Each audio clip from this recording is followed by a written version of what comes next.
Yo, yo, yo, yo, yo. Let's see. Boom, boom, boom, boom, boom, boom. We are here and whoa. I have not been live streaming in quite some time.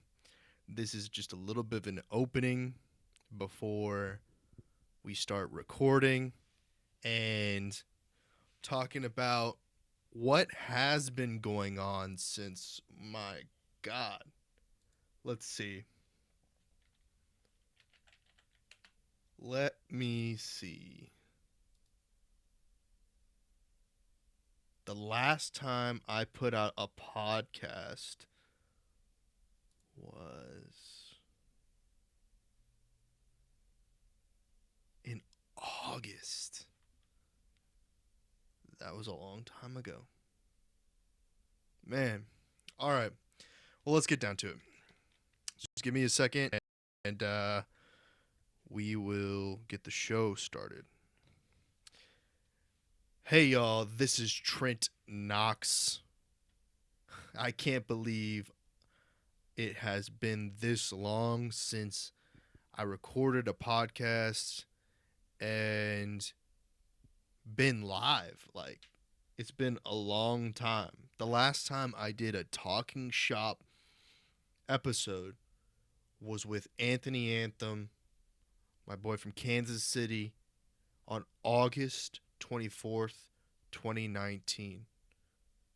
That was a long, long, long time ago in this game.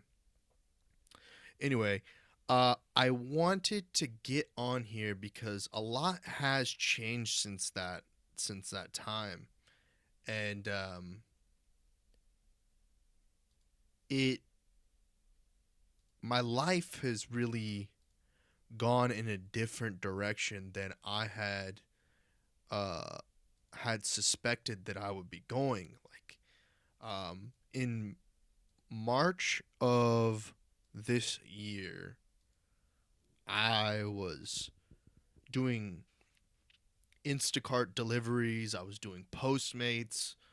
I was fixing to do Uber, and maybe even before March, it might even been like February. To be honest, I was just like, no, I can't do this. I can't keep going on doing things that I don't know if I'm making any money. I don't know if I'm making something out of my life. I was just working and I had no goal or intent in there was no it was kind of a dead end it is a dead end job. It is a dead end job to do ride sharing, gig economy work. Uh that business doesn't have any growth. There's no room to grow. There's no way to advance your career or your business. I mean, there is, but the time that it would take to get your own fleet of black cars or your own fleet of Amazon delivery vans or a number of ways in which you could subsidize whatever sort of work that you're putting into the delivery business, in the courier business. You would really have to put in a lot of work, and that work doesn't necessarily translate to dollars. And so at that time, I headed to in this is kind of like a year recap almost. It's and it's been a wild year. It really has been. And in ways that I didn't suspect. I did not suspect to be coming off of, the and many of you here might have been around for this. And if you check the podcast, there's some earlier podcast where I was staying in a creator house or apartment complex. It was kind of like I was living that really Gary V lifestyle that he suggests to go and do here in Austin, a little bit north of Austin, in a town called Round Rock. I was staying with what I consider to be friends. I think we had a bad parting out, but to be honest, there's a lot that happened that December November time frame that my mindset, their mindset, their goals, what they wanted in life, meaning Jake, Tyler. Hey, what's up? What's up? Uh, Dope Designer hopped in here into the chat, and how you doing over on Twitch? Uh, it was wild. I was staying in this gamer, rapper, uh, chef slash videographer, content creator house last year at the end of the year, December, with Tyler, Jake, his brother, CJ, and a couple other people, and it was crazy. Oh yeah, thank you for that. Dope. It's awesome. Soap, thank you for that. Uh yeah, man. If you want to drop some donations in, I do take I do take donations. Ooh. Whoa, dope designer. Thank you for the follow over there on Twitch. Man, yeah, those alerts are loud. Holy crap.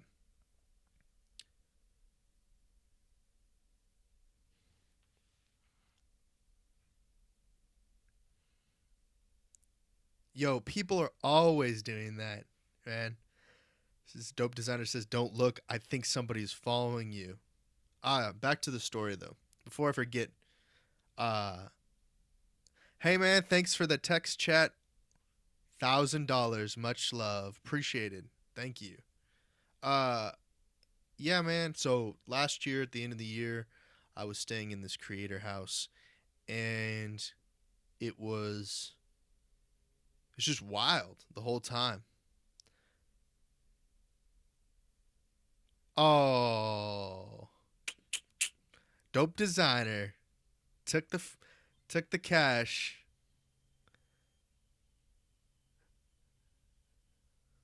Thanks, Soapman, for the follow.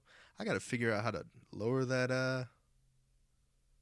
alert block sound. That is nuts.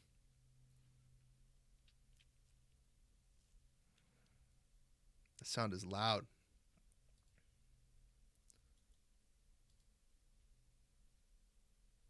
Let's see, boom. Let's set the alert box sound to -24. We can just turn this one off.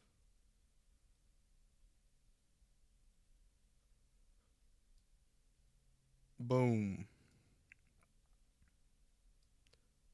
Boom. All right. Okay, back to the story. What was I saying? Oh yeah, so staying at this creator house, and at the beginning of the year in January, I moved out.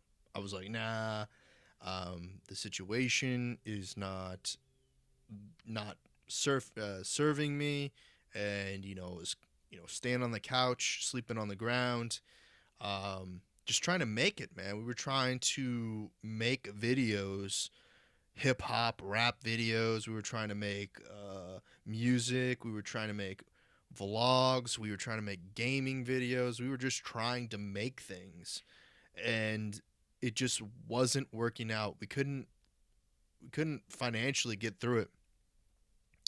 Yeah, brother, dope designer. I am in the music scene here in Austin. I've put on a couple of shows. I've helped with a couple of different things in the music scene out here, majority hip hop. I have worked with a couple of rock people. Um, yeah, man, for sure. Where are you out of Dope Designer? Where are you at? I don't want to just call you Dope Designer and then be like, just be designer, because then it would be like designer or like designer 94. Ah, designer 94. There we go. What where at? What's up, Lindsay, over there on D Live? How you doing? Anyway, so yeah, I spent that time designer 94. I'm a graphic designer focused on art, direction, design for music from England. 25. I'm Sam. Yo, man, there was when I was staying in this creator house back at the end of the year of 2018. There was a producer. His name was Benji Beats, and he was asking me to do some graphic design for him. I dabble, probably nowhere as good as you are, but he was like wanting to do cover art for his beats, man, because he wanted to promote them. He's selling his beats, but I can't remember what website. Lindsay, I'm doing great. I'm just kind of recapping the year that I've had in content creation. A lot has happened. A lot of changes. I kind of took the thing full on head first, and I've been a full time videographer, primary income source, doing podcast producing, esports related stuff, and yep, that's there's a lot. Oh man, hey, a Troy Dan Gamer fan. Caroline, lots of people judge me for that. No, no, man. It's good to have a favorite movie. Yeah, no, I don't remember what website he was selling beats on, but it might have been BeatStars. Um, but yeah, he was wanting to do like moving graphics, so essentially like something for Instagram or whatever, with like the beat, some album artwork, and then like waveforms over the top of it. And I suggested that maybe at some time, if the money was right, that we could get something going, but it never actually turned out to anything. But that's cool, man. So what type of graphic design do you like to do for music? And then while I wait for that, I'm going to talk about the podcasting stuff. So in oh my god, that didn't hey, thanks for the follow, Troyden. Man, I don't know how I'm going to turn this down. I swear to God. I swear to God. It's so loud. Might be the jar sound. I'm not sure. Why is it so loud?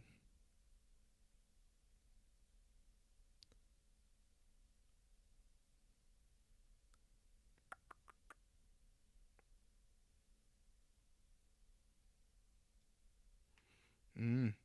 Okay, I'm just gonna turn this all the way down so I can still hear myself, but I'm not shocked every single time that comes through. Uh, for those of you listening to the podcast version of this and not watching the audio, or not watching the live stream, during the live stream when people follow the live stream, there's an alert sound that keeps on going off into my headphones that is super loud, and it's just a little bit frightening. So Dope Designer just got back, Designer 94. I'm mostly doing cover artwork. So album covers, mixtape covers, single covers, drum kit covers, every cover except bed covers. Ah, that's I was not I didn't see that coming. That was good. Man, maybe you should start doing bed covers, like some Versace dope designer style shopifying or something. I'm expanding to other areas though, responsibly taking on the right projects, making sure I'm capable to do a high level of work from the clients, etc. With some limited motion flyers, websites, banners, etc. Yo, that's super cool. That's super cool. I don't really consider myself a graphic designer. Uh, I do a little bit of graphic designing for the podcast, like as far as like podcasts art covers go. But hey, man, if you're interested in doing podcast covers, um, or something like that, I think my email is if you don't mind, send me some information. And if you're like on Fiverr or something like that, I don't know. I'd like to work with you. I'd like to see if we can't break some bread and make some things happen. Um, my email is trent@trentknox.com. If you want to send me any sort of links or anything to your work, uh, I've got clients, man, and we do different podcast stuff. So there's always podcast covers needed for that.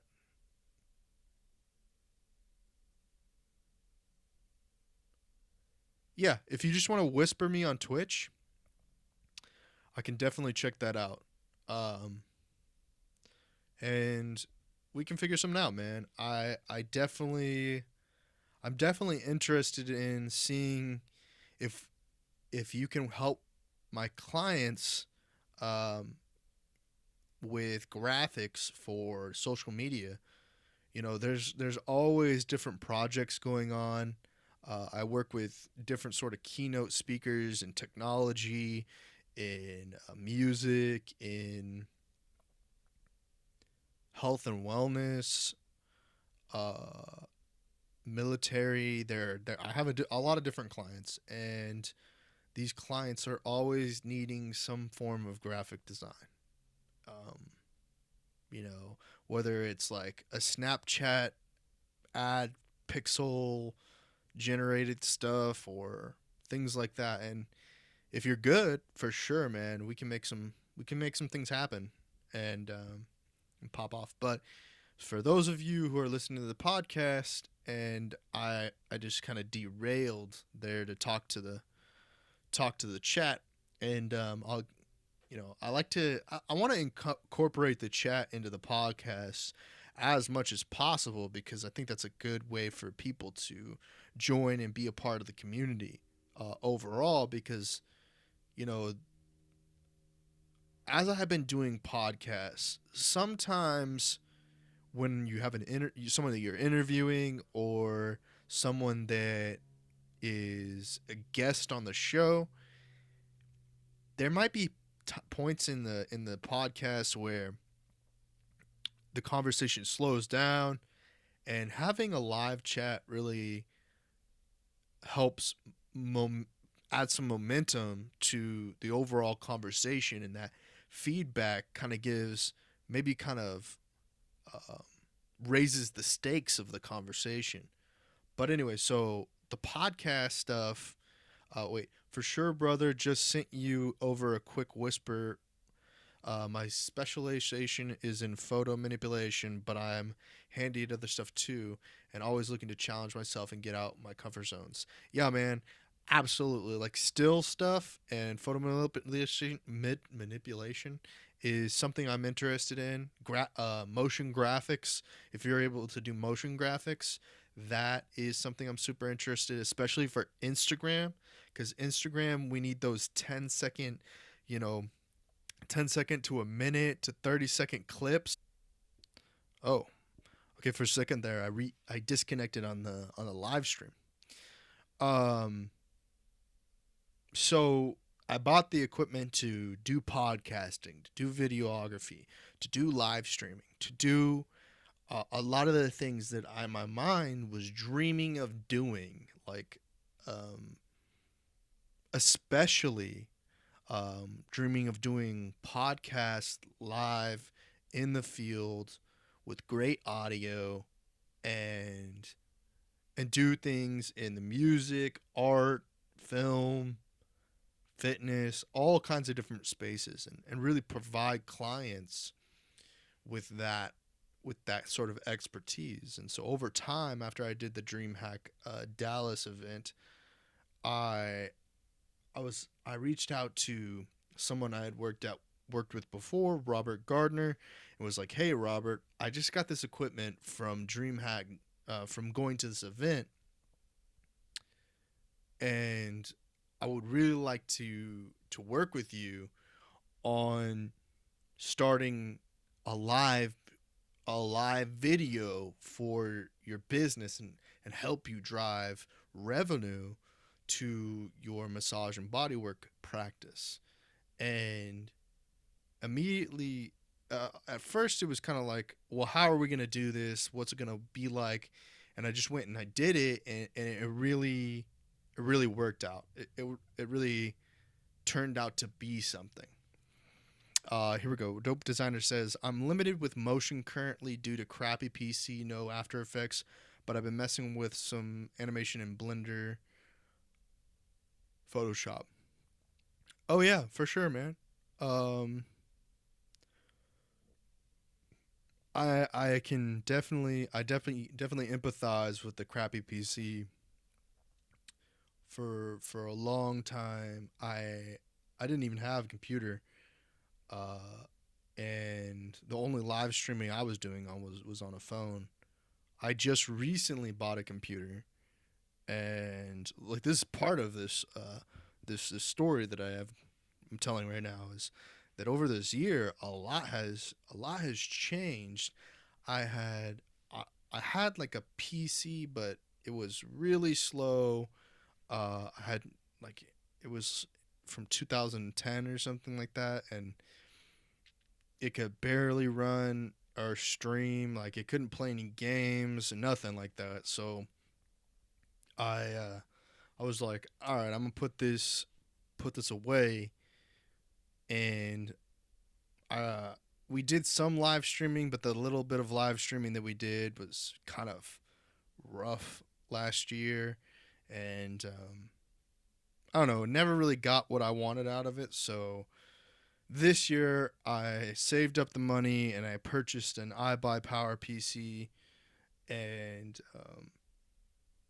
I actually bought an upgraded graphics card, a 1060 for my other PC, and I put it into this iBuyPower because and I did that like a couple days ago because I have dual monitors, and that the 1660 graphics card that came with the iBuyPower doesn't isn't capable of pushing my 4K monitors in the same way that uh, the overclocked graphics card, the 1060, is able to.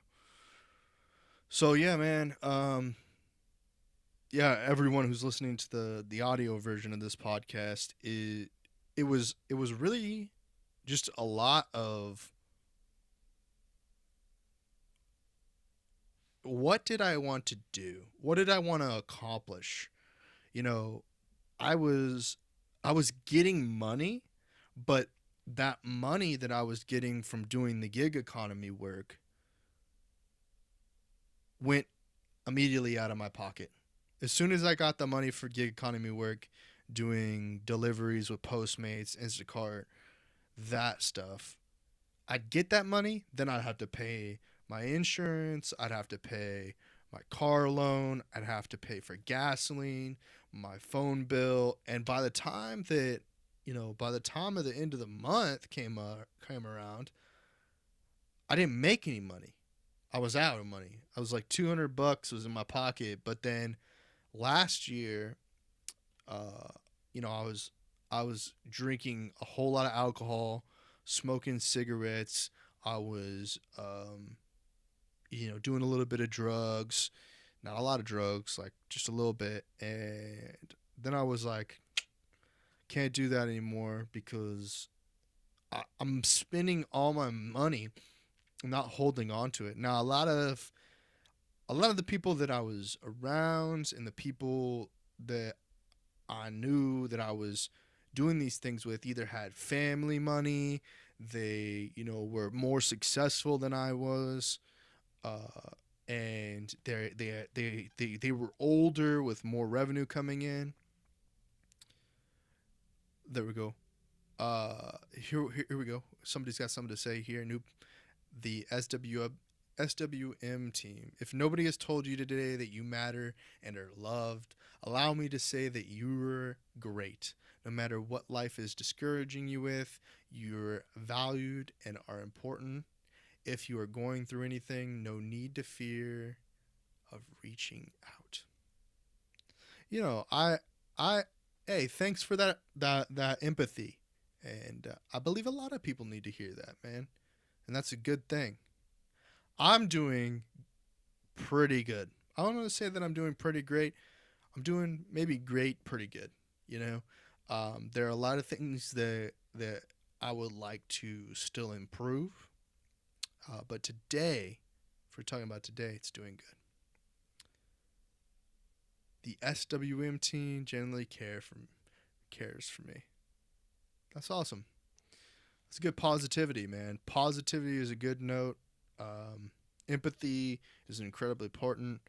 I hope people are super optimistic about their life as well, and that they look forward to greater improving their lives and a greater future for themselves. Okay, so I need to go back and read this real quick. Designer94 said, "My benefit is I'm not a big PC gamer, so when I upgrade my spec's going to be recent i7, 16 gigabyte, ideally 32, but not needed yet, and an SSD for OS programs generally. I think I'll be getting more into Adobe's cloud saving for storage of files. It's really seamless."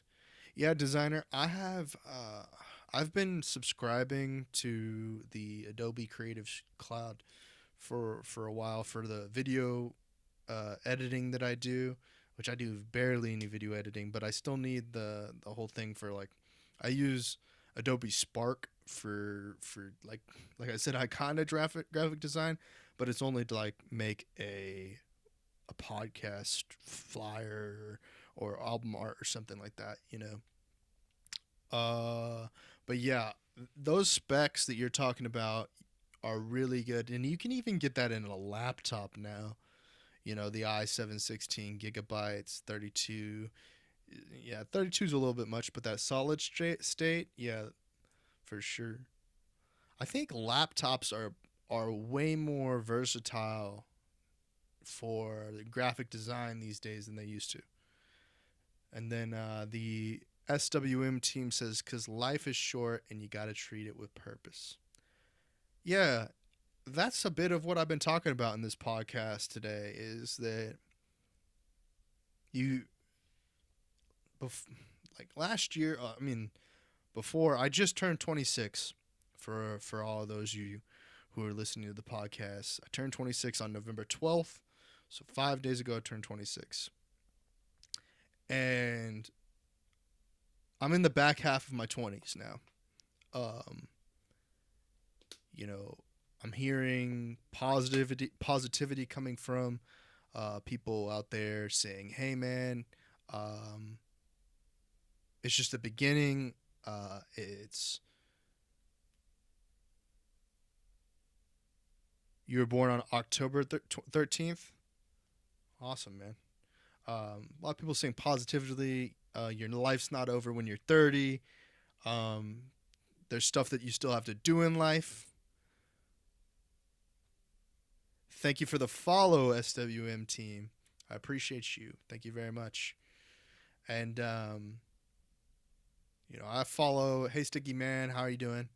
Uh, I follow. The mantras of the people like Tony Robbins, people like Gary Vee, people like Ty Lopez, people like I just pretty much follow anyone who's being positive and making the world great. Said a laugh out loud. The I voted sticker. Oh yeah, man. It doesn't really stick to my microphone that well, but um, yeah, I voted on whatever day that was, November 4th or something like that. I don't really remember what day it was. Had been couldn't have been the 4th. Must have been like the 7th or something like that. But um, I don't think I said thank you to Troy Den Games for the follow. But thank you. Um,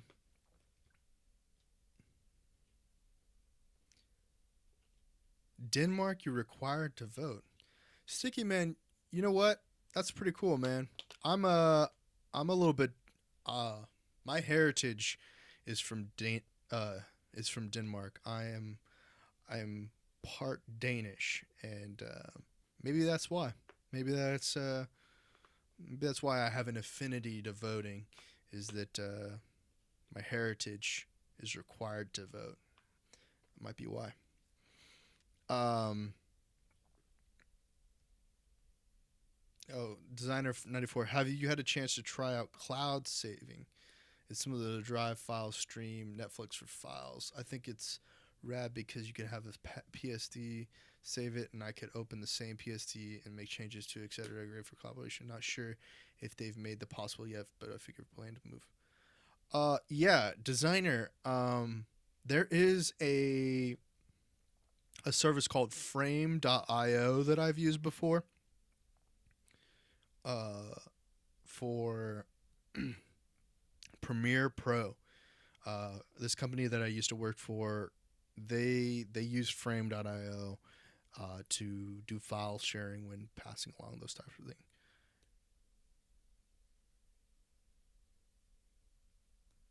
If you were a voter, you are looked super down on, and it gets written on couch, sofa, whatever it's called. If you are a cough voter, you're looked down. Oh man, maybe I'm reading that wrong. Oh, if you are a couch voter. Ah, yeah. That that is interesting, Sticky Man. That is an interesting. For those of you who are again listening to the podcast audio um, on Anchor, I'm talking to Sticky Man in the chat, and he's saying that in Denmark, people are required to vote, and that if you are a couch voter or someone who's kind of like, you know, doesn't vote at the polls, but talks a lot of trash about one side or the other or one candidate or the other. It's looked down upon, uh, and it gets written on. So, so man, that's pretty cool. But where was I at again? What was I talking about? So much that's happened that I'm I'm kind of in the July ish time frame for this year and recapping. And I think I did some I think I did a podcast. Yeah, I did a podcast with Brian, and then I started doing these. I did a podcast with Brian. That's right. I was at his place, and it was the podcast from Brian's studio in Austin. Brian Kern, one of my good friends, my adult good friends. That in my adulthood, I I met this guy, you know, at his work, and he was helping me out with some of the things that he's at T-Mobile, and he was helping me out at T-Mobile, and I've met a lot of different people at T-Mobile, but a lot of different associates and whatnot. While being a customer, or client at T-Mobile, or whatever you want to call it, and Brian was really one of those people that was interested in what I do, and also like we kind of clicked because he was thinking he had done some podcasting type stuff. He doesn't claim it's podcasting, but before he was doing this thing called I Hate the Scene while he was living in California. Then he moved to Texas later on, and he was thinking about starting a podcast at the time. Um, and I was doing live streaming, but I wasn't doing podcasting. So he kind of got me into the podcasting space. Um, and he and I started working on Austin Live and Local. You see me wearing the sweatshirt right now. Um, we did this Austin live and local thing where to we would go to events and we would do videography at the events and report on them and put them out there for locals and people who are traveling to see what the Austin art, music, brands, the whole scene was about. The culture of Austin. That's what Austin Live and Local was about. It was basically documenting the culture of Austin, Texas. Um, and while we did that, we had a great time. We went to what was it called? The Human Influence event. We did videography. We did a live stream from that for them. That turned into going and doing our own show, and we did a couple meetups that weren't really successful, but we met a couple of people, and those people really we did like 3 meetups all together, and those people really became a part of what Brian and I do today. Like in many ways, the Knives Monroes, the Chris Buoys, the Tanner Walters, the Dallas Blevins. I don't think everybody's met all these people, but Knives Monroe for sure. Um, and who else am I forgetting? Dwan Adams, Jay Brook, Freshly. Um, who else am I forgetting? Johnny Mac. I don't want to forget anybody else, but there's there's a lot of people who got into or helped out Tyler for sure, Carter, Ty C, the Arash, the Spinners, the Places, the Nick Williams, the Thomas Chapmans, the Be the Ones, all those people who kind of got involved in the Austin Live and Local thing that I was doing between 2017, 18, some bit this year, but not really. Uh, the Austin Live and Local establishment between 2000 and 2018, where we were doing shows, we were doing podcasts, we were doing all this, and Brian being my business partner at the time, which I still consider him like my business partner in certain ways. We chop things up. We don't really work together like that anymore, but we're definitely doing business in certain ways. Um, he was doing he had started out trying to do this common chaos project, which he still does. And for those of you listening to the audio podcast, watching on the live stream or watching the video on demand, I highly recommend going checking out my homie Brian Kern's show, The Common Chaos, or going to commonchaos.net and checking out his project. But anyway, that was kind of just a long way of explaining who Brian is and why in July when we did that podcast it was important, because there was a lot of history to what he and I had been doing. So he invited me to his studio to record a show for my podcast, Talking Shop, which Talking Shop is essentially a podcast or a portion of my podcast, the Trent Knox Show, a segment, if you will, of people who are making podcasts, people who are creating video, people who are doing live streams, talking about their journey in the business or the industry. And it doesn't always come it doesn't always display itself or show itself in like the business, the money, who's making money doing this, who's not making money, how are they making money, any of that thing like that. Sometimes it comes up, but majority of it's just like what's the what's the value you're getting out of it? Maybe the intrinsic value, like are you happy? Or is it making you feel good? Is what you're doing, is the message that you're putting out there, the message that you want people to understand.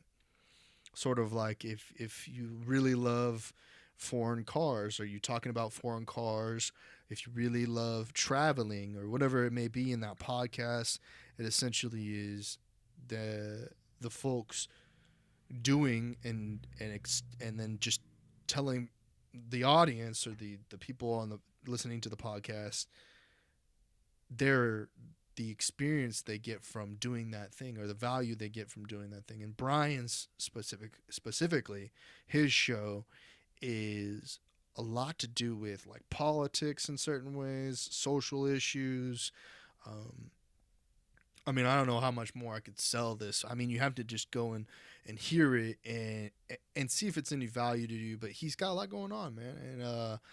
And he's in his early 30s.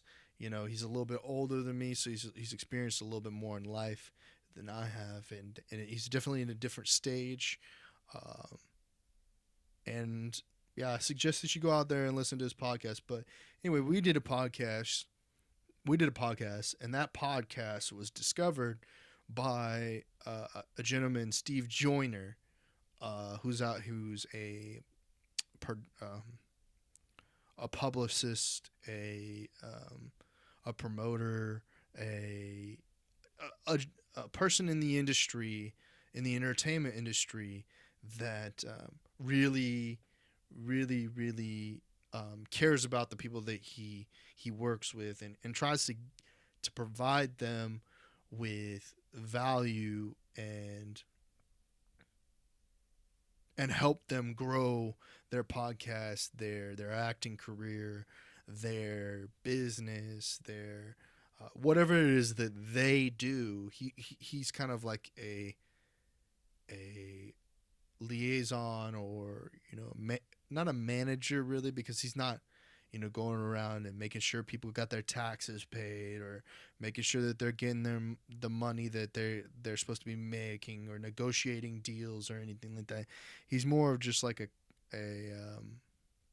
an an agent kind of, but like not an agent in the sense of like the same thing that a manager would be, or working for an agency, but he just kind of like a broker of sorts, or like kind of connects people. He's a networking type of guy, and he saw the podcast with Brian and I, where I set up, my full on podcast solution situation, where, when I'm not in this room, whatever you want to call this room, um, when I'm not in this room, and I'm out in the field and I'm doing things, uh, I set up a movie camera. We run more mics to the camera, and we record, and we do a podcast, and a big podcast at that. And I just want to make it seem bigger in life, bigger than life, big like a Hollywood production set or something like that. That's my goal, is to do like an online version of television, or an online version uh, of something that is multi generational, you know, that not leaving any generations out. The older demographic, the younger demographic, kids being born today. I'm kind of future proofing my value, the service that I provide to people. And so after he had seen that podcast with Brian and I, and saw the value of the type of work that I put in, he helped set me up with a couple of different people, couple of different podcasts, um, and it really benefited him as much as it did me, because I needed guests. Um, I didn't, I wasn't making a lot of connections. I wasn't reaching out to anyone to see if they wanted to be on the podcast, or anything like that. But he set me up with Eric Morris. He set me up with Brian Elder. He set me up with Patrick Harney. He set me up with Anthony Anthem and to have on my show, and we did this pretty awesome shows, a couple different awesome shows where I got to promote them and they got to help me kind of craft my skill set. So I really enjoyed that, and I did a couple other offshoot podcasts. Podcasts with Niles Monroe. Niles Monroe is a filmmaker here in Austin that I highly respect. I look up to in many ways. He said the same to me. He highly respects what I do. Is we play we play the same game, in some ways, um, and we respect the way that both of us have kind of a different approach at the way that we swing the bat or we throw the ball. We you know we do have sort of similar ways in which we play the game, uh, but we both have different approaches, and he's winning a little bit more than me, I think, and he'd probably give me shit for having said that, because I'm always congratulating him on all of his success, and he's over there flying around. I mean, at the same point in time, I see where he's coming at, man. He'd like to be home and with his family and whatnot, but he's flying around to pretty cool places, man. He's in Hawaii one day, then DC the next, and then you never know. He might be in Canada, Paris. He's over there really, making it for himself. He's really doing it. And he doesn't really have to answer to no one. He's got a job, sure, but that job, he enjoys it, right? He thinks that I think, and I'm sure he believes this as well, is that there's value in the thing that he's doing, that it'll help someone. He's working for Hiring the Heroes, and that ultimately his work, the thing that he's documenting, will ultimately help soldiers, military families, people uh, in the armed forces. It'll help them, you know, find security in their lives through income from their finance or whatever. I did another interview with an esports gentleman, James O'Hagan, and that was in the August time frame. Man, I kind of kicked it in the butt in August, but then September came around, man, and I don't know. September really was like, man, none of this is working. Like, not in the way that I suspected I wanted it to work, and, and I was just frustrated because I didn't have the tools that I didn't have the tools to do what I wanted. My mindset in certain ways.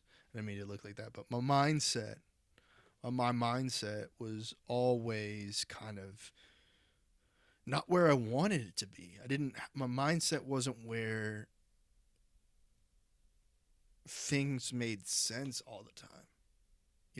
And it's still not there, right? My mindset is still kind of not exactly where I want it to be.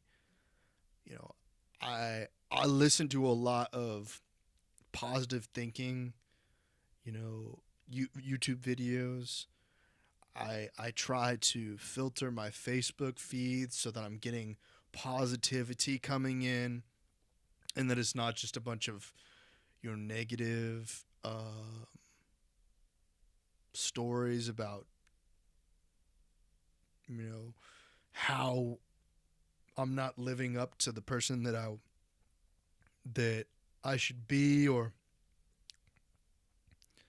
that I'm not the man that everyone else is, or that at 26 I'm not married with children in a giant mansion driving six different Mercedes, or whatever sort of luxury wealthy lifestyle that people have or may not have.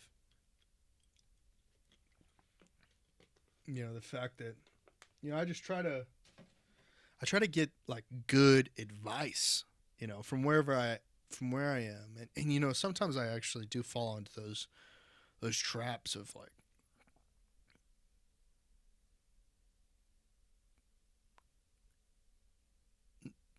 a bad a bad consumption diet, mental consumption diet, a bad mental consumption diet where like the things that you're listening to, the things that you're reading, the things that you're watching, they're not good for your mental health.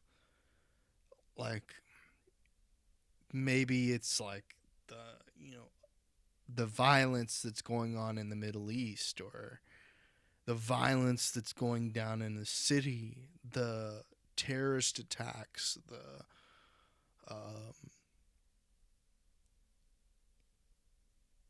the domestic terrorism that's going on with the school shootings, and the constant chaos of people's ideologies being pushed against each other, and and I and I think that a lot of what's going on is just like really just tough to digest mentally. Okay, so I just got a chat.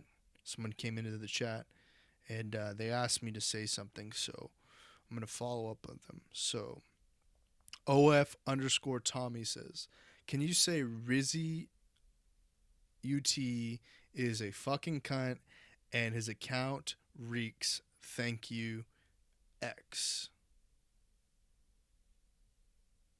United." Oh, can you say Rizzy United is a fucking cunt and his account reeks? Thank you. So yeah, I guess so.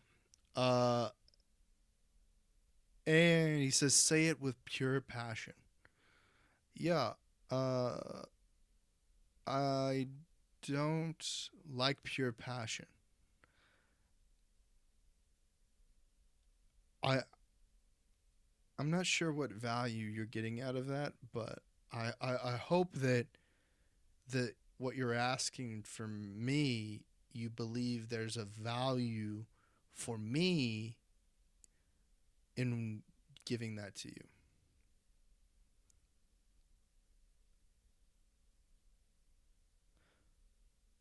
I'm not sure what's going on with that. I have no idea what you're talking about, Tommy.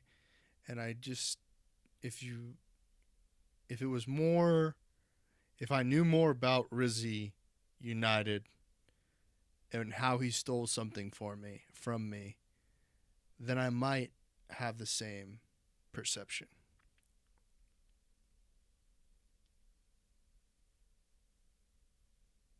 Can you say the piss of social media users group chat as football Twitter on strings?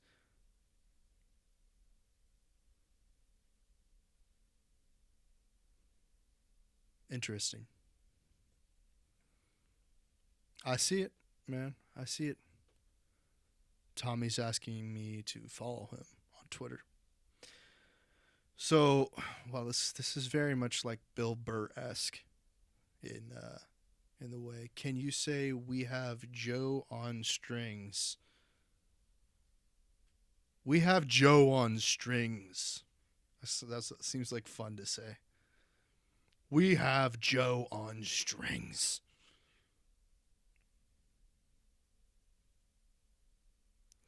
But I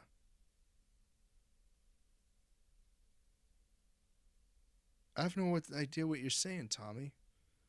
Tommy, that's seems like a strange thing. Anyway, so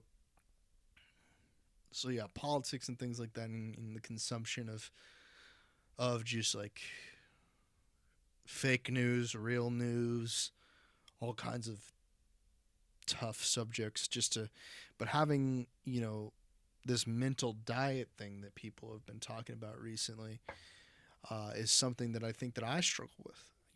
I think that when I go and look at YouTube trending or whatnot, I'm like, God, why is this?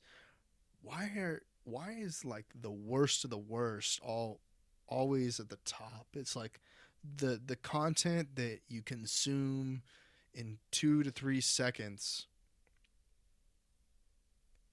is always the content that's just out there, and it's just like tough, man. It's tough to stay have a healthy consumption of content when the platforms are constantly trying to figure out how to position the things that they publish in the forefront, which it doesn't necessarily vibe with what you value in life, or at least what meaning you, meaning us, meaning me, meaning everyone values in life. And I don't know. So actually, I kind of do know that I just want to be more conscientious or have more control over the content that I'm consuming.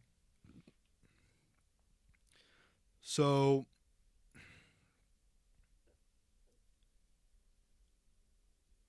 when I get to October-ish time frame, because we talk about September really, but October, it kind of just flew by, man. I was just working.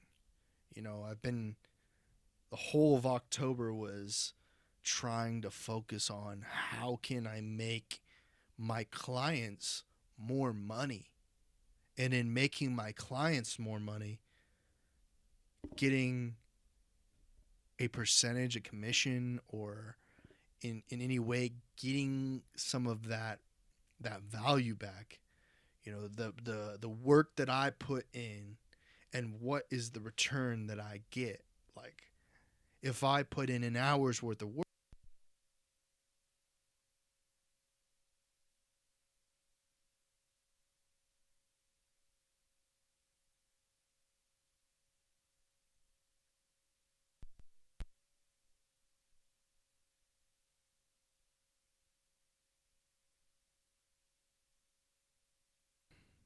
my microphone's battery just died, so I had to replace the battery in it.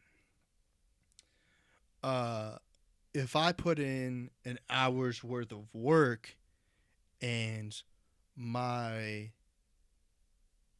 my rate is $100 an hour for the clients that I'm working with currently,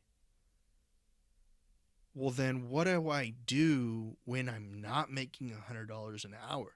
Like right now, I just did a podcast. Yeah, it's for me, but at the same time, could I have been adding that value more to my clients? But I kind of see this as value to my clients because I kind of get to talk out some of the struggles that have been going on, and I apologize to the viewers and the listeners for the battery on my microphone dying there for a second, but it comes with the type of microphone that I'm using. Um, we can kind of just we have there's only so much that we can do to want to turn up my volume a little bit there. There's only so much that we can do in our day to day that that is going to happen to be something that we can charge for, you know? And the experimentation of me doing a live stream for myself and doing a podcast for myself and kind of getting to flesh out these ideas that are in my head about what's gonna work in a podcast, what's not gonna work in a podcast. um, eventually, hopefully, the value from my podcast is $100 an hour. That when I when I talk, that people value the thing that I'm saying, and that they can take the thing that I'm saying and apply it in their lives to drive them, give them motivation. While I've been working on in October, I started working on a couple of different things. I started working on a online subscription service that would educate content creators on making a podcast, the steps to making a podcast, how to make a podcast successful, how to live stream a podcast, how to social media market a podcast. And as I was building this, and you can go onto my Instagram or go onto my website or whatever, and you can find the links to the live stream professional academy, and or the I think it's changed now. I think it's New Media Professional Academy now. The New Media Professional Academy that I've created, and you can learn some of those things that I've been able to take and work with my clients and create and monetize and create a stream of revenue or a stream of income for myself. And you can apply those techniques to your craft, your trade, your skills, and really you could make something of yourself. Maybe you could even be better than me. Maybe you can take what I've done and turn it into a way more successful business, a way more successful craft. Um, I don't know. It's a matter of some people going out there and experimenting with that.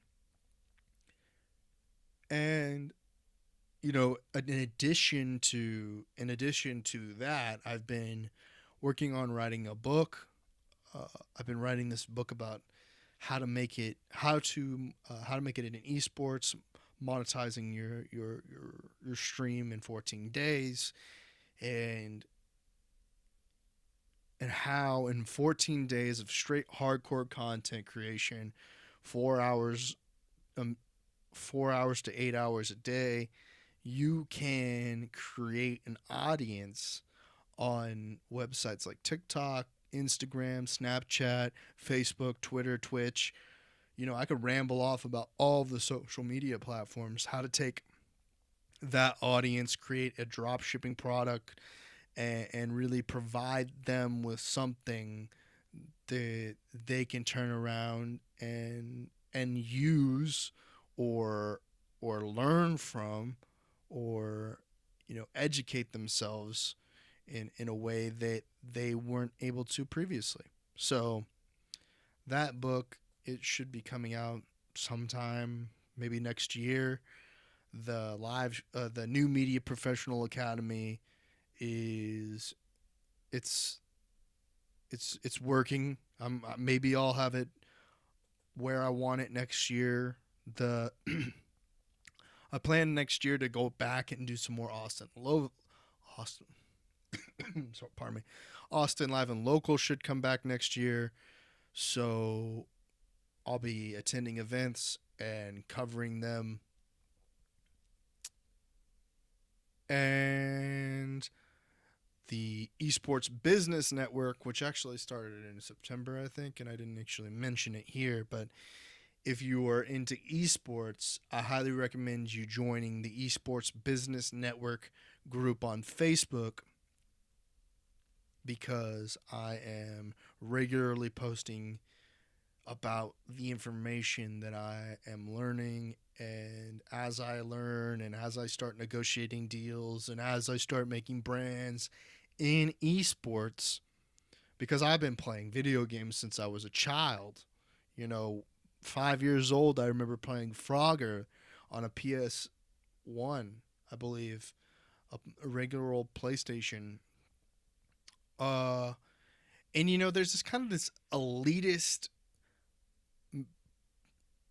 for those who are like the gatekeepers in esports in certain ways, think that they've, oh, I've officially been doing esports for 15 years or something like that, or I've been making money in esports because I came from an area in which esports was predominant, or that there was a opportunity to be competing in esports, or my family came from a socioeconomic background that could afford for me to participate in esports, which wasn't me. You know, I there was no ease of access to esports in a small town, Texas. Uh, in in the big city, maybe in Austin or in Dallas or Houston, there was opportunity, but not even really in Austin, because I've been going to Austin since I've been able to drive myself and put myself in a position that I could do it myself.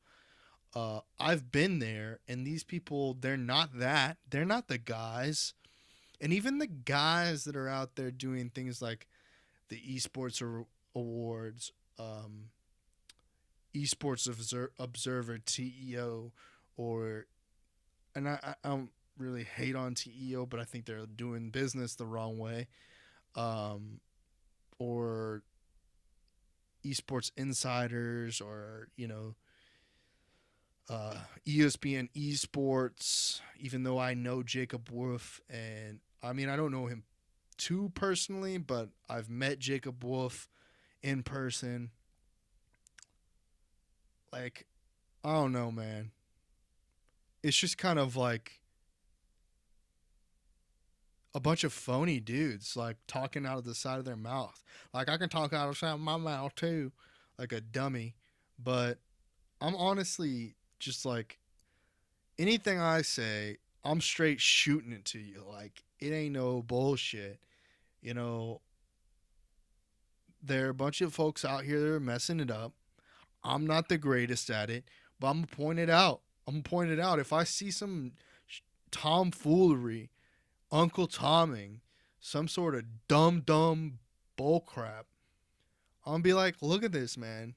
You know, if you're gonna pull this nonsense into the arena of culture in another system, then just then at least appreciate or respect where you're at. Like, that's all I'm saying. Like, same for me. Like, I totally respect esports, but it's not. It's esports. People who are successful in esports are successful online. And yeah, there are certain things that I have to be, conscientious of what I'm saying online, because I don't want to, you know, make it so that certain individuals can't feed their families.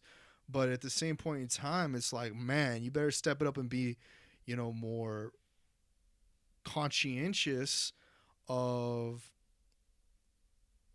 the way that you're impressing upon the youth, or the way that you're suppressing other people's voices. Like, half of these people who are in esports that think they're thought leaders, or that they're, important or some shit, don't even have a podcast. So how are they supposed to even, go out there and say they know anything, when the only thing that they're doing is repeating what other people have said? They don't even have their own opinion. They're just like, they just listen to other people and think what they think.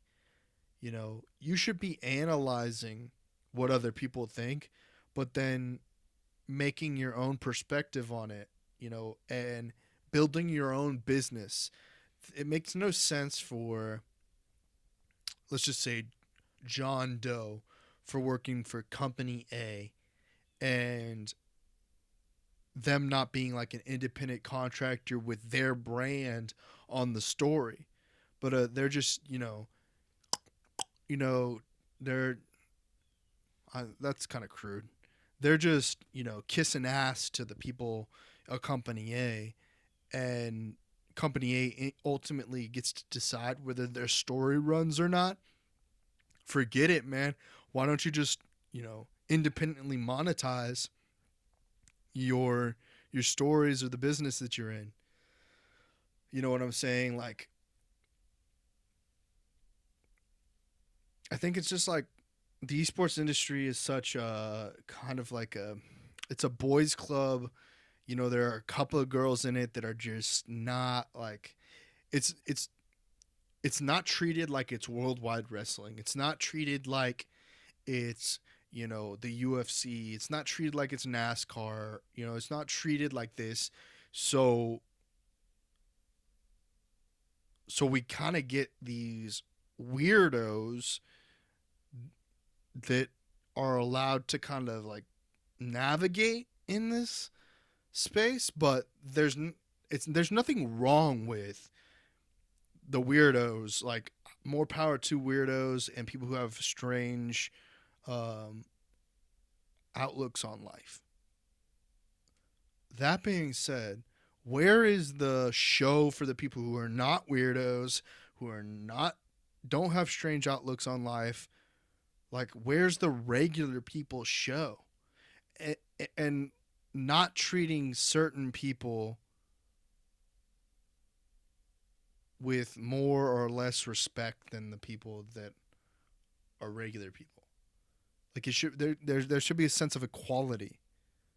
But then there's like the people who want the crazy to be the people who are asking for equality, like in gender or race or whatever.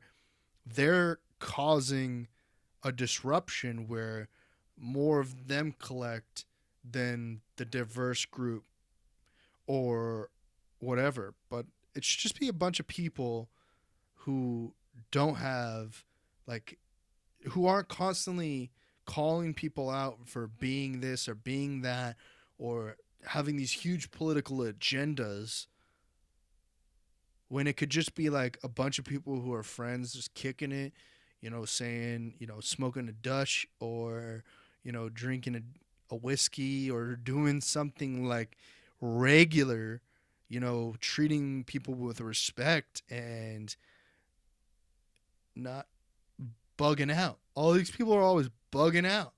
Why are they bugging out? I don't know. No idea. You know? So as I bring this podcast to a conclusion, this year, this is a little bit of an early podcast for a full year wrap up, but and I'm sure I'll do another year wrap up podcast for the year of 2019, possibly on the 31st of December or something like that, to totally kind of go back over it and be like, oh yeah, I forgot about this, and I forgot about uh, these things that I didn't bring up in this episode. But this is gonna be kind of like the new solo podcast. I think it's story time with Trent Knox, or whatever you want to call it, like, or whatever end up calling it, not whatever you want to call it, but it's probably just gonna be called story time. And basically, kind of go over these things that have been going on, and my perspective on those things, whether they're local, national, regional, international, whatever they happen to be. Like, I don't really usually get that much political. Like, I, I don't care whether Trump or Hillary or anybody's in office, so long as they, so long as they're doing what is best for me, not necessarily what's best for society, but what's best for me. I don't mean to be selfish or anything. I don't want to sound selfish or anything like that, or conceited, but the reason why I elect someone in office is because of what I value, not what other people are telling me I should value. Like, nobody's going to make me value a Rolls Royce over a Mercedes Benz. I'm always going to value a Rolls Royce over a Mercedes Benz. Like, nobody's going to make me think that that the Mercedes is better than the Rolls Royce unless they really show me like in good detail why technology that's been implemented in the Mercedes Benz and luxury, and that I get in a Mercedes and I feel better than I do in a Rolls Royce. Like if that changes, then maybe I'll be like, okay, maybe I like Mercedes better than like Rolls Royce or whatever. Or like if I like, you know, steak or chicken, like nobody's gonna tell me, like nobody's gonna make me think that steak is less than chicken or that chicken's greater than steak. Like I mean, I'm kind of balanced on both those things, but steak I definitely value more than chicken. Um, and I'm not gonna value, sexually interacting with men over women. Like I'm always gonna value more sexually interacting with women than I am gonna value with men. Like I'm not even interested in sexually interacting with men. Like in some of them argue it's like, what if you were in a situation where there's this, beautiful woman, um there's it's like an orgy or something like that, but just like come on man, in a in a in a in a choice of man or woman, I would I'm sexually attracted to women. Like that's I'm interested in women, like in a business standpoint. Like you want to break some bread, you want to make some cash, let's go at it. Like that is where I'm like, yo man, you and I might relate because we both like women to go and getting that cash. um there's always some kind of complication in the other way around. um there's always something that kind of puts a barrier to men and women making money together. They want to take the money. They don't want to give the money. Uh, if it's if there's some sort of sexual tension, they believe that the oldest profession is prostitution. So there's like this instinctual, in, mentally ingrained thing in most women, or probably all women, to take money from men, uh, and not provide men with money, unless there's like this, unless there's this maternal feeling between the man and the woman. But then I'm not trying to have any sugar mom. I'm not trying to have any, you know, be be giving sugar baby. There's It's not how it works. If you find a woman, if you find anybody that you find, if if you find them sexually attractive, or you feel like you got compatibility, chemistry, whatever it is, and you guys can collect the money together, then man, I'll buy it. You go after that, man. You take care of business. You shake it up. Be a be a successful transcending person. Anyway, um, just to close this out, follow me on social media, Trent Knox, pretty much across the board. My website's www.trentknox.com. You can check out my portfolio. You can see everything there. This is the Trent Knox Show. This is the Showtime podcast. Showtime. This is the Storytime podcast, not the Showtime podcast. This is the Storytime podcast. And appreciate you guys for listening, and for those of you tuned in on the live stream, and for those of you watching the VOD, and for those of you on the podcast networks. Y'all stay classy, have a great day, and I wish you all the best in your future endeavors. Thank you. Woo! All right, boys, we did it. I'm going to take a break for a second, go grab some drinkage, and I'll be right back.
Yeah, man.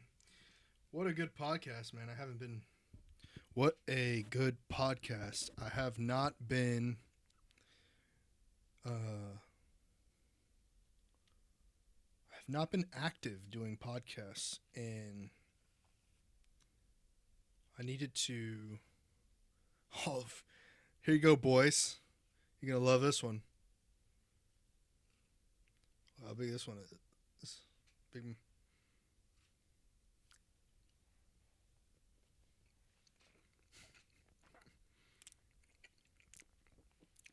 Mm.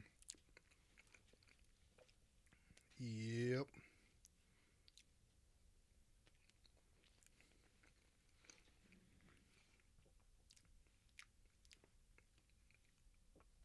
Banana. Banana. Banana.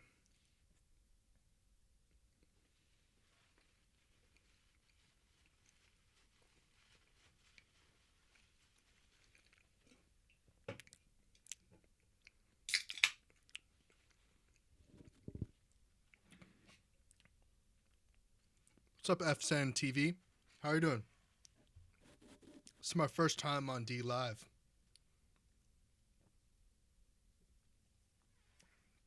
I've never been on D Live before. What do you like about D Live?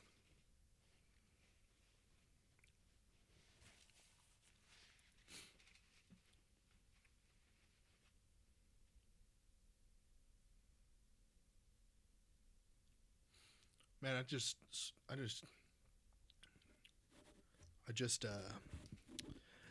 just down that banana, and it was good. That banana was hella good. I'm not even sure what to do today. Like I knew I wanted to live stream, but I never knew what I want to do.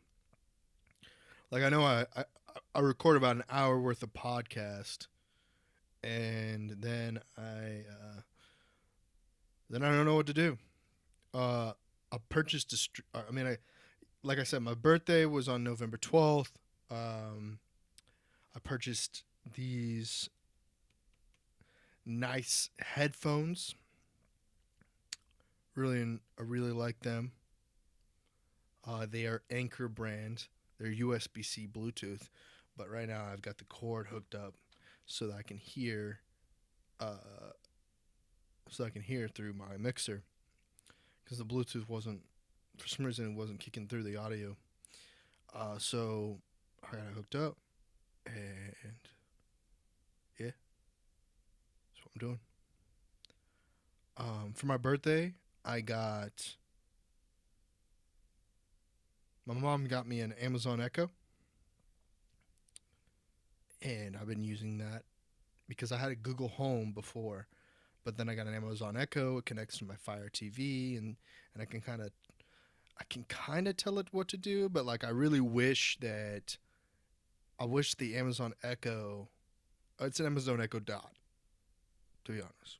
It's not a big one. The Amazon Echo. I wish I could tell it to like search on Twitch for live streams and then play it on my Fire TV. It doesn't do it. I wish it would. Uh, I got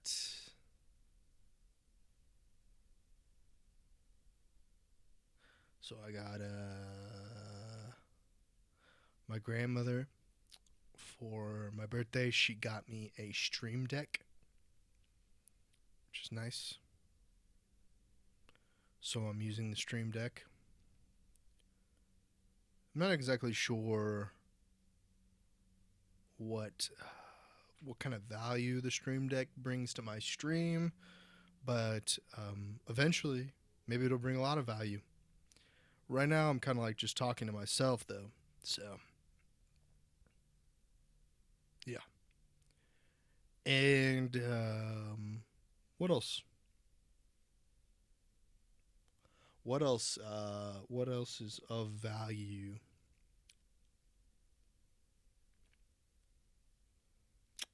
Um, I charge this microphone.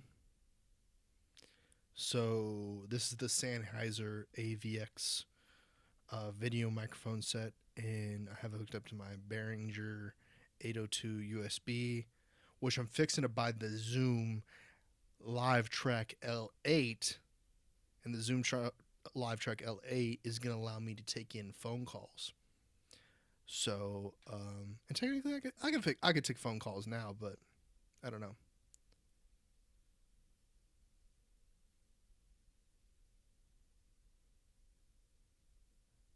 Hey, Brenda, how are you?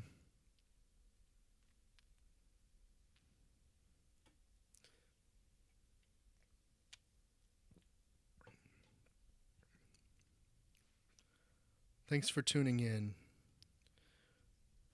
Brenda is my grandmother.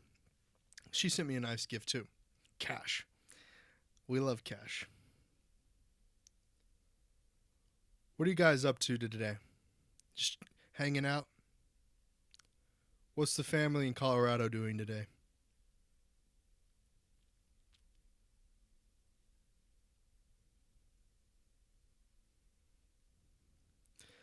Brenda, I just got done recording a podcast. Today, I was talking about.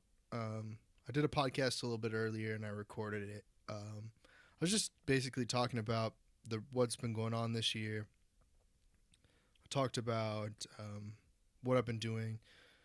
Been recording podcasts for other people and doing videography for other people, and how at the beginning of the year I was doing deliveries, and now I do the podcasting full time, and um, that I kind of haven't done any live streaming for almost 4 months. So in August, I was doing pretty consistent live streams, and then it wasn't until today that I got back and started live streaming again. Brenda, do you watch videos on your phone, or do you watch it on your TV? Anyway, what was I talking about? Okay, yeah, my gifts, the things I got for my birthday. Um, my aunt, she gave me a sweater, a Phase Clan sweater. Maybe I'll wear it. Maybe I'll wear it soon. I'm not sure when I'll wear it, but I will wear it. I'm trying to get it in another size, and because I don't think it fits really. But let me see. I'll show it to you.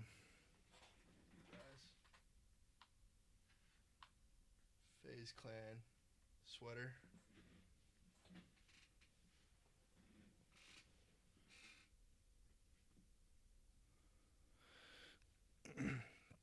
Did you guys watch the fights? Um, the Khabib Poirier fight. Did you guys watch that?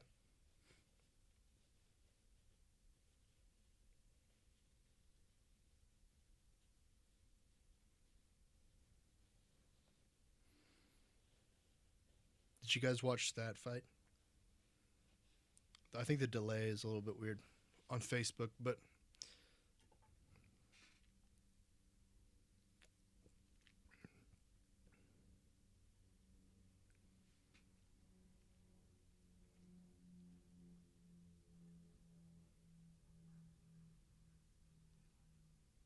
no crooks.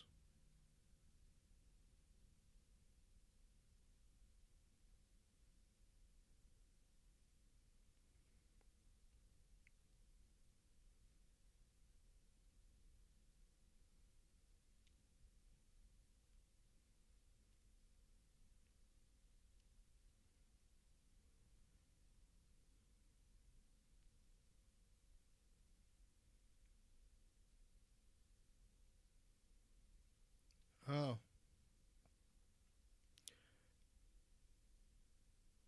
yeah. You can't order it anymore as easily. I guess you got to watch it on the UFC Fight Pass or whatever UFC app. Um,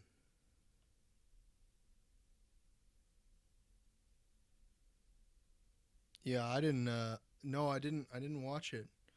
I just saw some. I didn't pay attention enough. I'm sure if I'll read the articles, I'll see. But I haven't really checked in. I think it. I don't really know.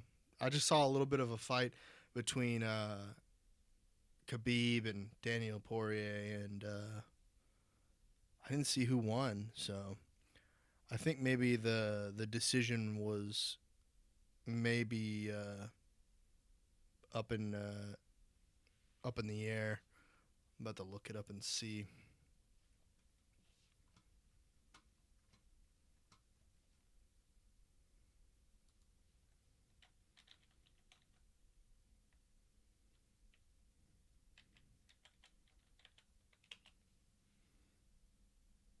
Ah, wait, what? Oh, maybe I'm looking at the wrong one.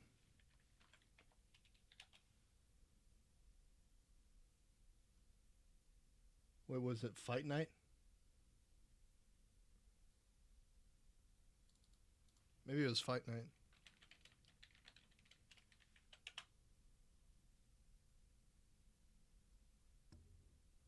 Maybe I'm looking at the wrong thing.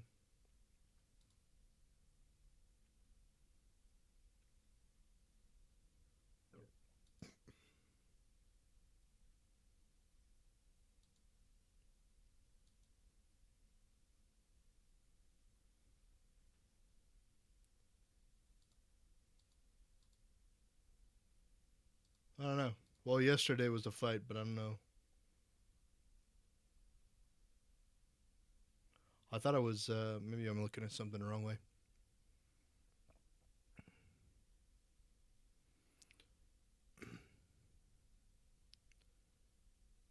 Yeah, I don't know. I don't really know what it takes um, to watch any fights on TV. I don't really use the TV that much anymore, unless I like, click the buttons for Netflix or something like that. But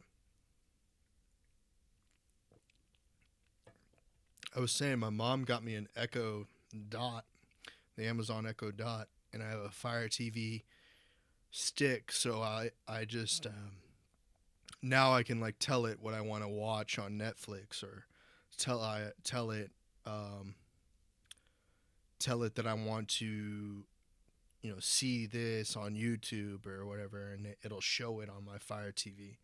So I like that.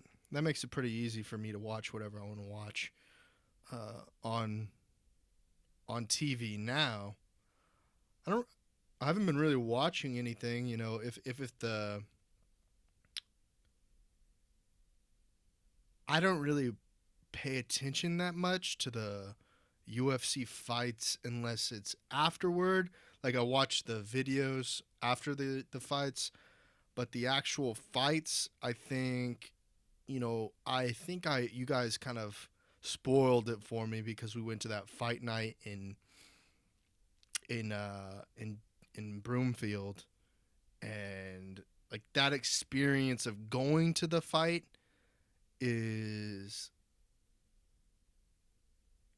uh, it's way better than what you see on TV. Now, the angles you see on TV, that's why I like to watch the fights afterward, because I like to see the angles, but I would much rather be at the fight, than watching it live on TV. Um, that was kind of something a couple of years ago when UFC Fight Night was in Broomfield. My grandmother and my grandpa and my brother and my dad and my uncle, and I think that was it. Maybe some other people went to the fights. Actually, Brenda may not have gone. Anyway, went to the fights and we really enjoyed that.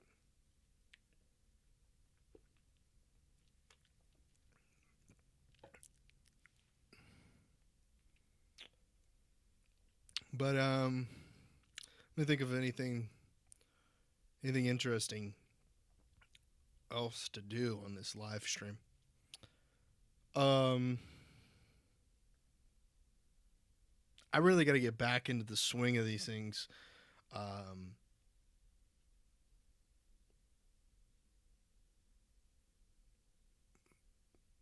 Live streams are hard to figure out what to do.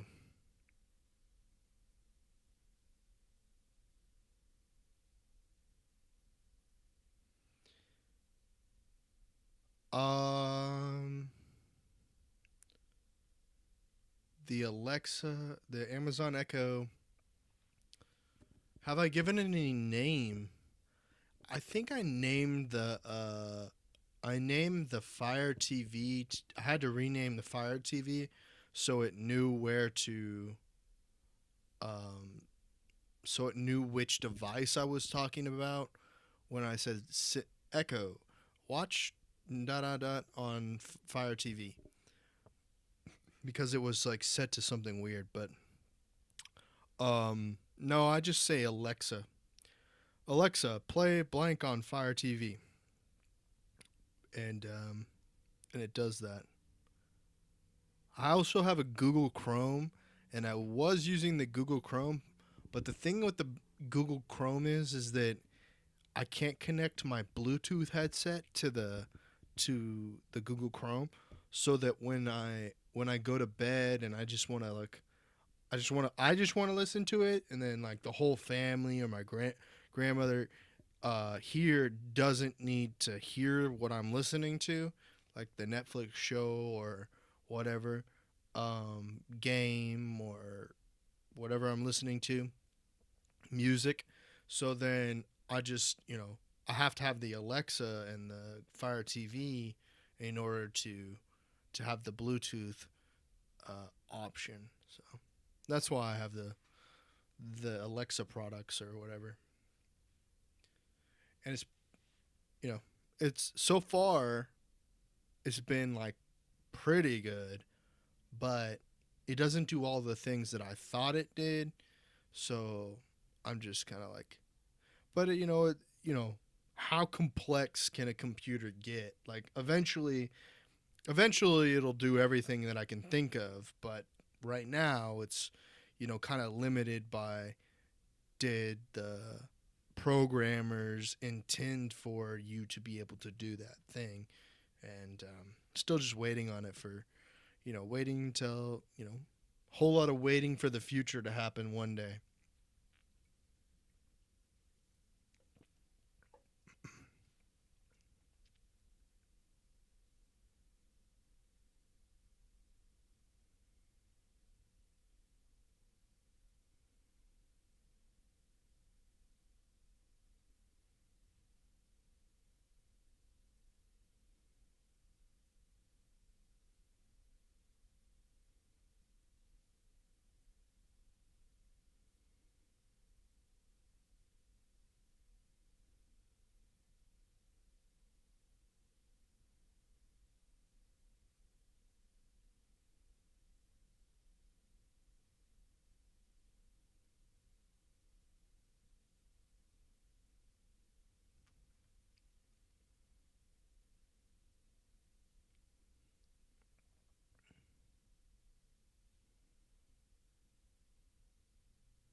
Yesterday, Brenda, Madison, Cade, Tori, my mom, my brother, my Graham, Judy, and I all went to a barbecue place, and we celebrated mine Graham's birthday, and uh, it was a good time. The My mom, she's still recovering from the surgery, so she wasn't really able to eat the barbecue food that well. So it ended up my brother taking home the barbecue from Salt Lake, and he ended up eating it for dinner. But we really like the Salt Lick. It's good. Um, there's a Salt Lick. The original Salt Lick is out like in the countryside, closer to San Antonio than it is Austin. Um, and but It was nice. Our birthday um, celebration was a good birthday celebration. Um, and that's basically what I was talking about earlier was, what I got gifted for my birthday, what I gifted to my grandmother. Actually, I gifted my grandmother a bag of corn nuts.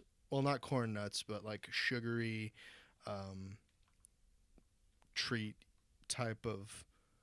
It's hard to explain. It's like kettle corn esque. My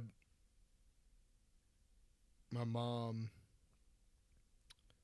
uh, she got she got like pajamas for my grandmother, Graham, and I can't remember what my aunt got her. Can't remember.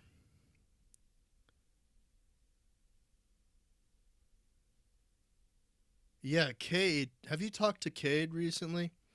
Cade's like, Cade is all cool guy. Like I thought I was cool guy growing up. Like I thought I had to have this and that, and be this or be that. And Cade, Cade is the cool guy. He's got this and he's got that, and all the girls like him. You know, he's always hanging out with the girls. You know, Cade's naughty. Yeah, I don't know, man. I don't know. I don't know what he's getting into, or what he's not getting into, but he's uh he's the cool guy with all the girlfriends. And yesterday, after the after the birthday party, he was asking Tori. He was like, can I go over to uh, a a get together party, I guess, um, with with a couple of girlies, and he was he was happy. He was like he was just like, "Mom, please," and then she was like, "You have to figure out your own way there." Um, because I guess today Madison and Tori are well, Madison is going to a cheerleading competition in downtown Austin, and and and I guess Cade's staying home, but I don't know really what he's doing. But Madison's been in this. Madison, my cousin, has been in a cheerleading. She's been in the competition stuff going on, and we were trying to figure out I and Tori were trying to figure out if I could go and if I could go and I could take my professional video camera and get some footage of Madison performing and doing her thing. But I don't know, Tori. I've asked her a couple of different times if she was able to contact the UIL or whatever the regulating body is over that event and see if there's any way to get like media approval or whatnot, so I can bring in the camera. But because it's a big difference between like a mom or pop and a small little video camera or DSLR photo camera. But my television camera, because I kind of don't have an in between. I have the television camera or I have my smartphone. I don't have a DSLR or a small format camcorder to take to an event like that. Um, so like it's always kind of like a question whether certain places I go can I take my camcorder with me and do video. And so like I wanted to go and do like a professional video for Madison, kind of like the one that I did for her for her senior night. for cheerleading. I wanted to go and do a little bit better version of that for her, but it didn't work out, I guess. So they're talking about Dallas, and she's in Austin today, and I wanted to figure it out, but I couldn't figure it out in time to do it. There just wasn't a lot of details, and in order for me to really, do something good, like I could just need some details, really. Details are hard to come by these days because everything is like security, tight, tight, tight security. Can't do this, clear this, or all of that, and kind of just frustrating ultimately. But I don't know, and you bring up a good point, like boys versus girls. What's an easier thing? I don't know. Like I'm I'm I'm still just a single human being in the world. I don't have responsi- child responsibilities. Um, don't know anything about that. But I can assume that girls are more difficult at a certain age than boys are, and with Cade coming into legal adulthood, so you say, because he's becoming 15, and then 15 turns into 16, and at 16, he's putt putting around, you know. Yeah, and Madison, she's about to turn 18, you know, with an 18-year-old girl out there, there's no telling what kind of business she's gonna get into, and with a 16-year-old boy out there, you never know what business he's getting into. Um, 16, 18, I guess I don't know. Um,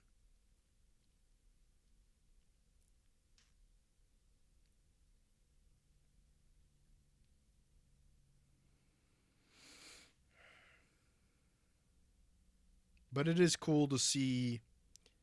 My brother's a lot different than they are.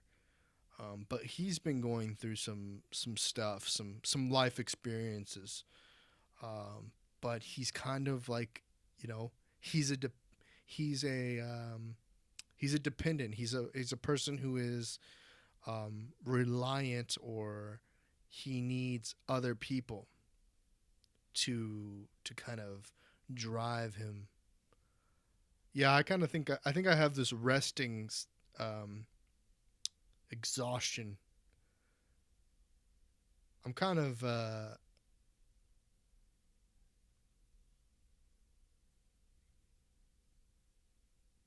just a resting exhaustion kind of thing. I'm always tired. There's always something, that's on my mind. That the I was talking about this earlier in the podcast, that the things that you get to thinking about can be exhausting just in itself. Um, so I think a lot about things that are tiresome. Like I think about politics. That's really tiring because you're constantly thinking about what is best for the community. I think about social matters, and those social matters can be exhausting because there's never really a resolution to those social matters. People some people will just figure out a new way to complicate that social conversation, or what it may be. And I think about the things that I have or don't have, and it's tiring trying to figure out how to get those things. Um, so I'm constantly thinking of like what jobs can I go and get that are going to give me more money so I can afford to live the lifestyle that I want to live, and that's tiring.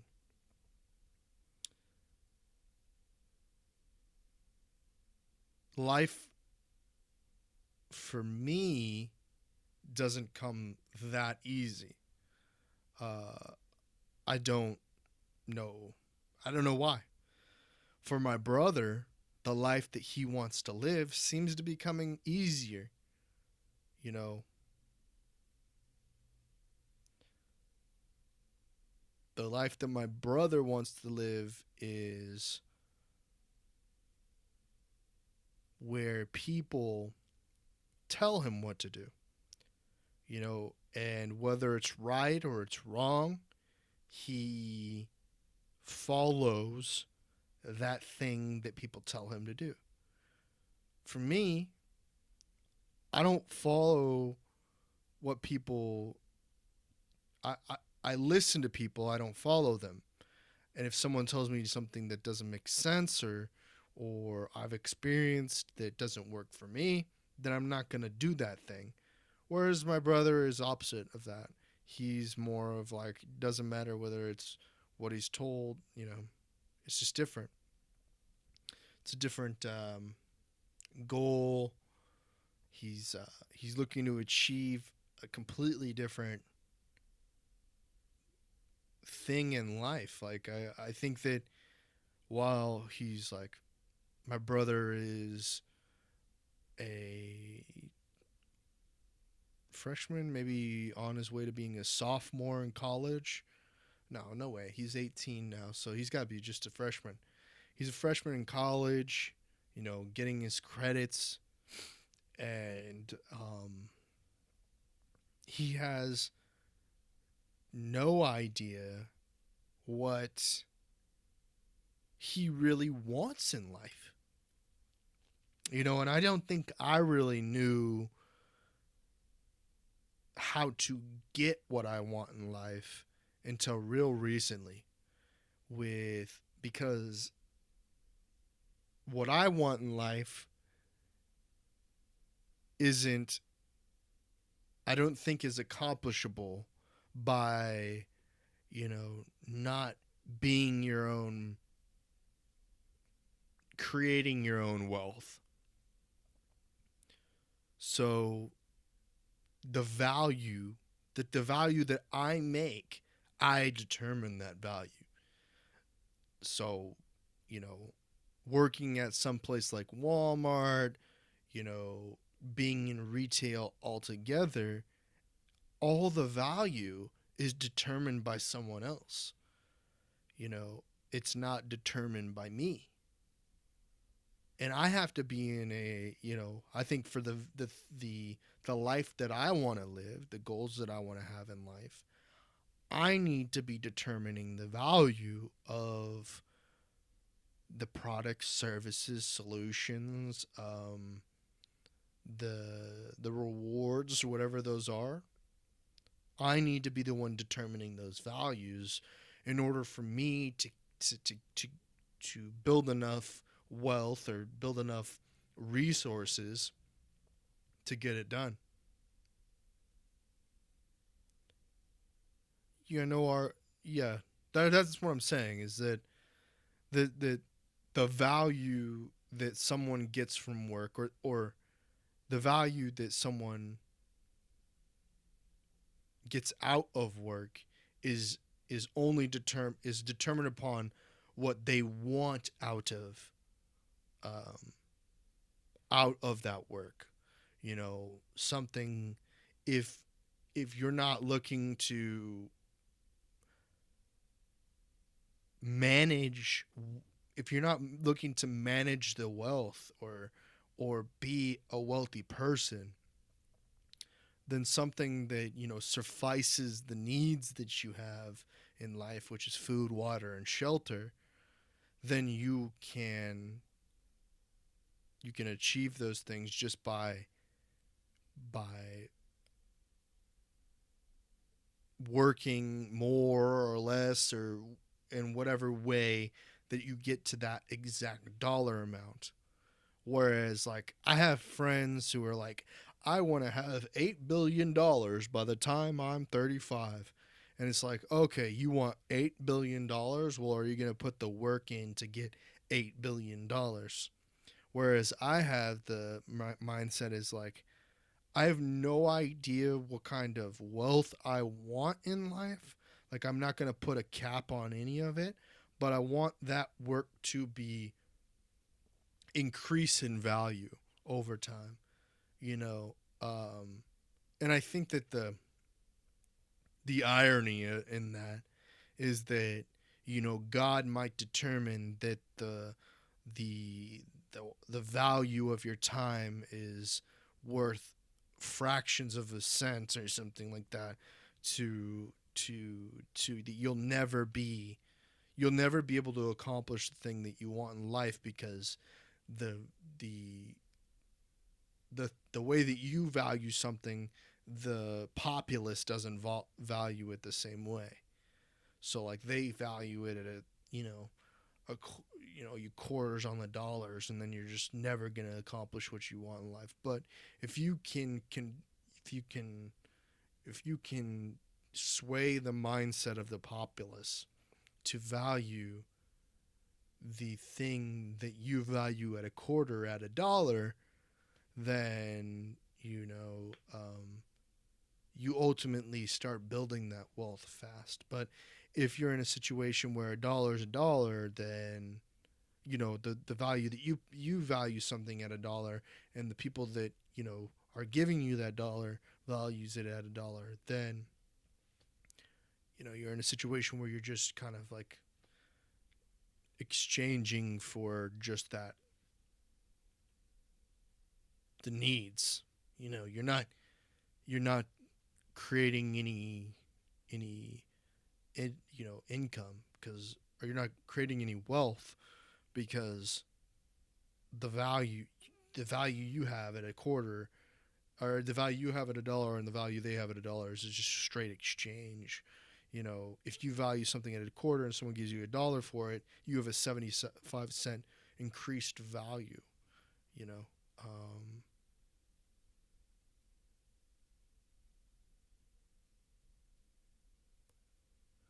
and I think that I'm just now kind of realizing what that means in my life, and what can I do to push that forward and into another place. But I don't know exactly what I'm doing with these live streams quite yet. I like to do more things. Um, Love y'all for sure. Don't know exactly what I'm doing with these live streams, but I I suspect that if I start ramping it back up again, and I'm doing late daily live streams, or whatever it may be, if I'm listening to music or something like that. Uh yeah, yeah, yeah, yeah, yeah, yeah. Those are good times. Went on a I went on a cruise ship with my grandmother and my grandfather, and we were in Barbados, heading back from the beach, and I was just going on and on about. I was a little bit tipsy, maybe even drunk, and I was just going on and on and on about how great the coffee was on the ship, or in Puerto Rico, and there was a gap between. There's definitely a gap between. Uh,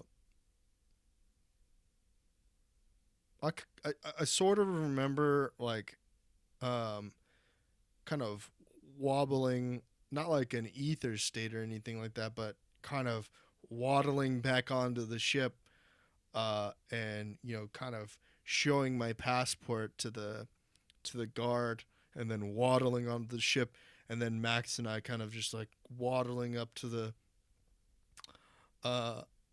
up to the room. But yeah, that was God, that was 10 years ago. Almost 10 years ago. But it was 9 years ago. I'm not going to give it the extra year. 9 years ago, went on a cruise ship and had a great time. But yeah, I don't know what the value of this is going to be, but I'm going to go back and I'm trying to think this over again, see what kind of value. I think, daily live streams kind of showing what I do on a day to day and just being live for people to join me in this life that I'm living now. So, again, for those of you who tuned into the podcast, for those of you who listened into the after show, where I chopped it up with my grandmother and for about an hour or so, and just go back in here. Thanks for all of the follows on Twitch.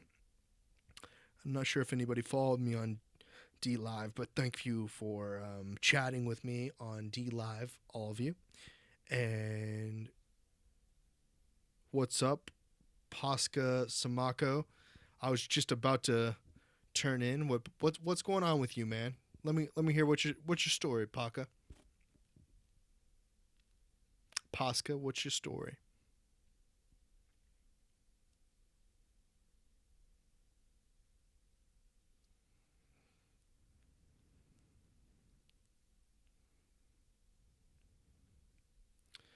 Pasca, you know what? I was thinking about fish eating fish earlier. What kind of fish do you eat?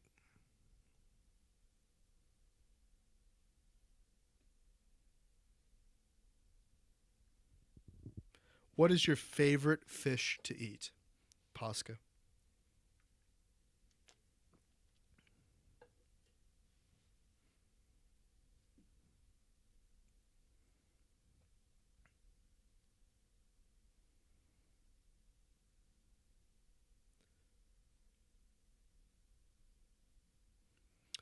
Well, I'll help you.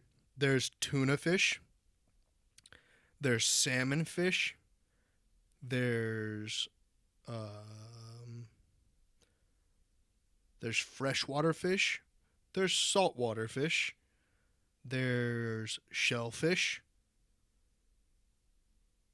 So a lot of different types of fish. What what language do you speak? Where are you from, Pasca?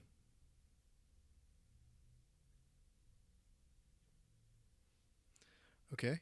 He's asking me to Google, and I will Google. Oh, Ahaven is a European perch fish,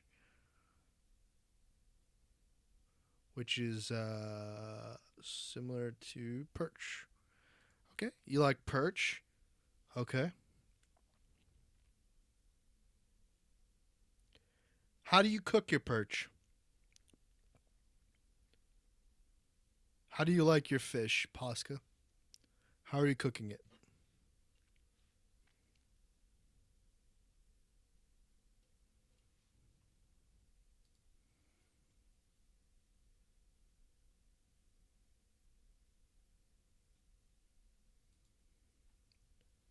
Okay. All right. You salt it and you smoke it.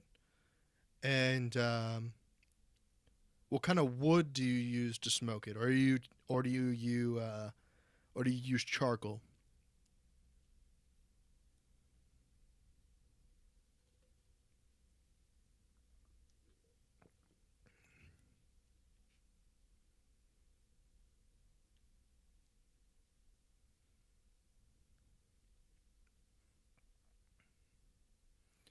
So you're gonna use whatever you can find. All right.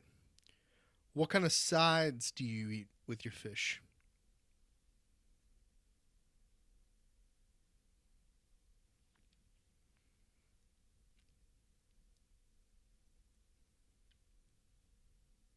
No sides. So you only eat fish.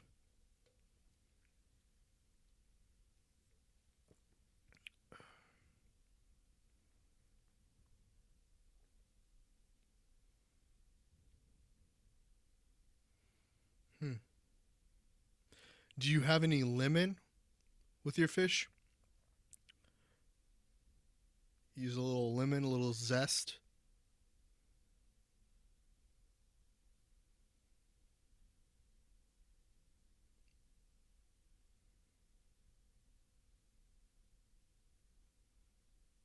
Just salt.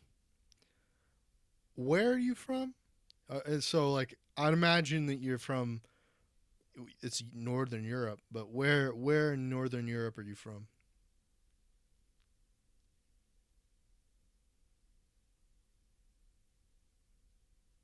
Finland. So you're Finnish. Okay. Okay. Tell me something about Finland. I don't know much about Finland. Um, what? How many? How do you? Where do you go fishing? Like, where do you go fishing? And how do you catch these fish? Or do you just go to the fish market and just buy it from the local fish market?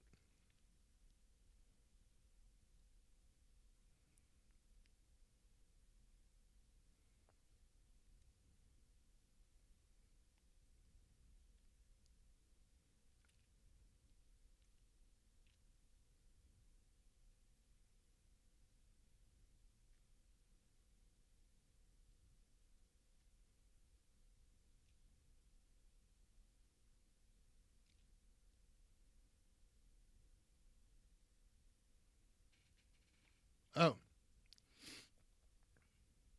okay. Summer cottage just by the lake.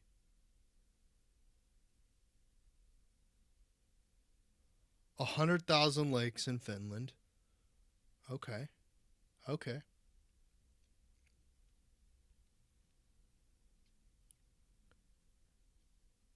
And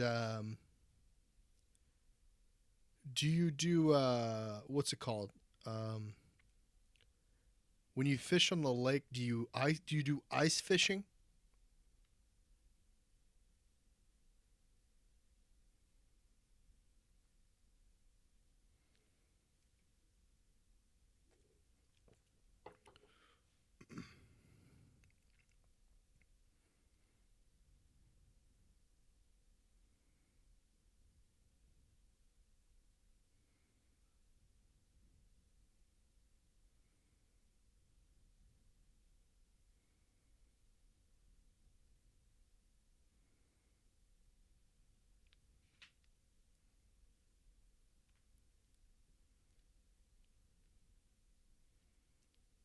You don't really fish in the winter. Hmm.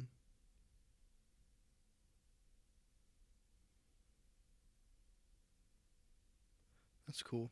That's cool. Well, Pasca, you came into the stream on the back half, and I was about to just turn the stream off. But I appreciate you for tuning in, and hopefully, if you'd like, you can follow. And I'm planning on going live more regularly. I took 4 months off. I took more 4 months off of streaming, and hopefully, I'll be back streaming regularly. At least I intend to. So, thank you for tuning in and telling me your story about fishing and eating fish in Finland. Uh, and you guys, everyone who tuned in, have a great day.